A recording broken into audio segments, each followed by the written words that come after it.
అందరికీ నమస్తే. Welcome back to Pushpa from Srikakulam. ఎలా ఉన్నారండి? మా కులదేవుడైన నరసింహస్వామి దేవుడి సంబరాలు మేము చేసుకుంటున్నామండి.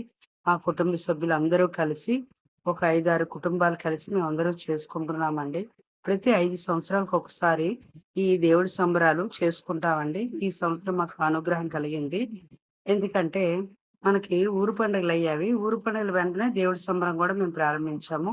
ముందు ఈ సంబరం చేసే ముందు అరటి గెలలు, తోరణాలు, పందిరి వెయ్యాలండి. చూడండి, చుట్టూ బంతి పువ్వులతో ఎంత బాగా డెకరేషన్ చేశామో, అలాగే అరటి గెలలతో కూడా డెకరేషన్ చేశాము. ఆ స్వామికి ఈ పందిరనగా, ఈ అరటి గెలలనగా, బంతి పువ్వుల దండలనగా చాలా చాలా ఇష్టము. సాక్షాత్తు ఆ నరసింహస్వామి చూడండి, ఆయనకి వేరేగా సెపరేట్‌గా ఒక గది కూడా కట్టారు. ఇదిగోండి, ఈ బుట్టలోనే ఆ స్వామి ఉన్నారండి. ఆయన తాలూకు వస్తువులు అన్నీ ఉన్నాయి. మీరు తప్పకుండా సింహాచలం వెళ్లి అనుగ్రహం పొందండి.